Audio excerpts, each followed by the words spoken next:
के तहत एक बैठक बुलाई गई, जिसमें अरवल जिला के विभिन्न क्षेत्रों के जाने माने बुद्धिजीवी लोग, समाज सेवी, सामाजिक कार्यकर्ता और पत्रकार लोग भी इस कार्यक्रम में शामिल हुए, वकील लोग शामिल हुए। तो जो अभी जो चल रहा है देश में, आज़ादी के 75 साल के अवसर पर अमृत महोत्सव मनाया जा रहा है। तो हम लोग जो एक उर्वर ज़मीन रहा है अरवल में,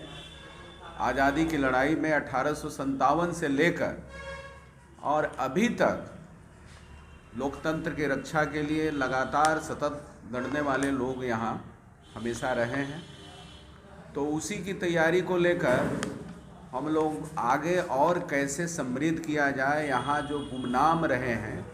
1857 से लेकर अभी तक, उन लोगों को कैसे लिपिबद्ध किया जाए, इसकी तैयारी में इस अभियान के तहत लोग जो लगे हुए हैं, जाने माने बुद्धिजीवी, और इस अभियान के सदस्य लोग हैं, डॉक्टर परवेज हैं, डॉक्टर कमलेश शर्मा हैं और कई लोग हैं। यहाँ उसी के तहत हमने जब यहाँ हम लोगों का जीत हासिल हुआ महागठबंधन के जरिए, तो हमने ये चुना, अस्पताल और लाइब्रेरी को चुना और गांधी पुस्तकालय, जहां आज की तारीख में गवाह है, 1942 आंदोलन का गवाह है, जहां 1942 के आंदोलन में शरीक होने वाले बुद्धिजीवी लोग, क्रांतिकारी लोग, वहाँ लोग उस पुस्तकालय में बैठते थे और वहीं से नीति निर्धारण करके वो आंदोलन को संचालित करते थे। आज वो जगह गवाह है जो पहली बार गरीबों ने 1986 में बहुत बड़ी सभा कर रहे थे और उस सभा के दौरान बहुत बड़ी जनसंहार हुआ था, जालियांवाला बाग के तरह कांड हुआ था। वो लोग सभा कर रहे थे, एक लोकतांत्रिक देश में उनके पुलिस द्वारा गोली चलाया गया था, जिसमें 22 लोग मारे गए थे। वो जगह है, गांधी जी आए थे, तो हम लोगों ने उसका जीर्णोद्धार किया है और 1942 से लेकर के 1986 तक का जो सफ़र रहा है, ये आपका गांधी पुस्तकालय, उसको हम लोग याद करेंगे। गांधी जी के शहादत दिवस के अवसर पर 30 जनवरी को वहाँ बहुत बड़ा कार्यक्रम होगा और उसमें कॉमरेड दीपंकर भट्टाचार्य और जो लाइब्रेरी के जो सभापति हैं सुदामा प्रसाद, वो लाइब्रेरी विभाग के विधानसभा में सभापति हैं,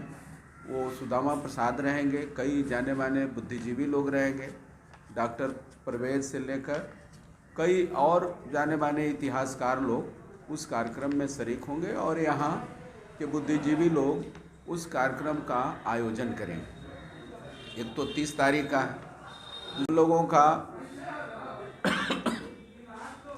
1857 के लड़ाई में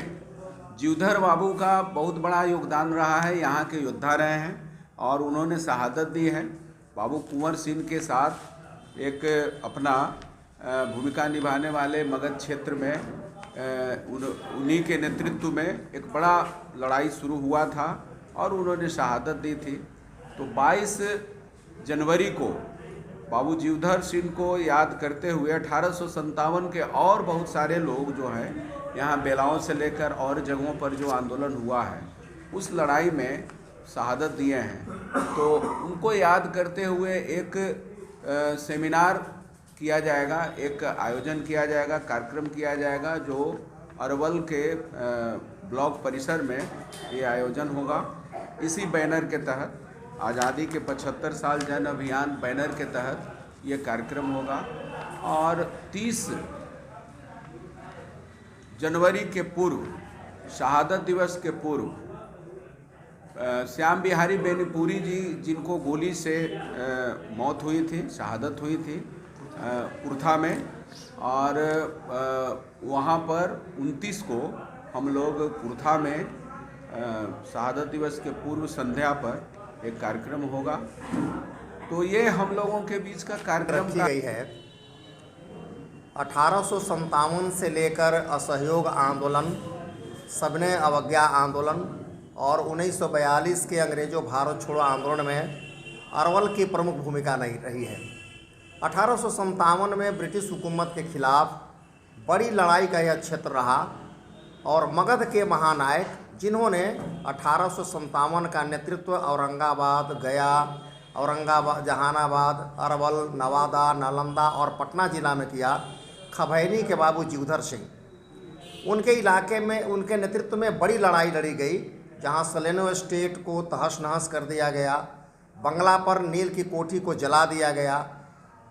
गया के जेल पर आक्रमण करके वहां कैदियों को छुड़ा लिया गया, टेहटा में अफीम की फैक्ट्री को समाप्त कर दिया गया, और जहानाबाद के जो थाना था, जिस तरह से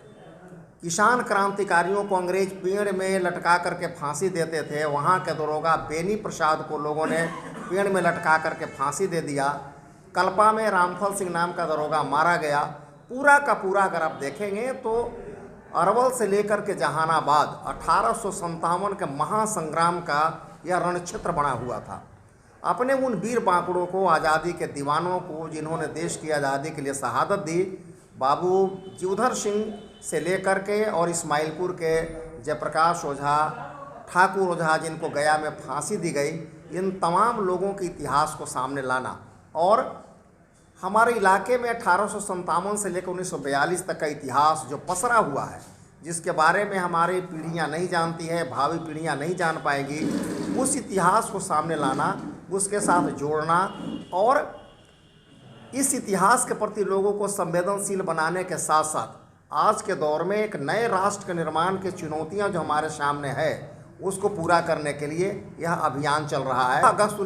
2023 तक चलता रहेगा और हम लोग अरवल और जहानाबाद के पूरे इतिहास को अपने जनमानस के सामने लाएंगे और अपने लोगों को उससे अवगत कराएंगे। इसके लिए इतिहास जागरण यात्रा निकाली जाएगी। गांव-गांव में हम लोग जाएंगे, हाई स्कूलों में जा कर के बच्चों को अपने इतिहास के बारे में हम जोड़ेंगे। हमें जानते हैं कि पूरे दुनिया में जो विकसित देश हैं, वहाँ अपने क्षेत्रीय इतिहास को, भूगोल को पढ़ाया जाता है। दुर्भाग्य है कि हमारे यहाँ इसकी पढ़ाई नहीं है। हम अपने बच्चों को जा कर के अपने क्षेत्र के इतिहास, अपने राज्य का इतिहास, अपने जिला का इतिहास बताएंगे और इस गौरवशाली अतीत के साथ उनको जोड़ करके और हम अपने को सम्मानित करेंगे, अपने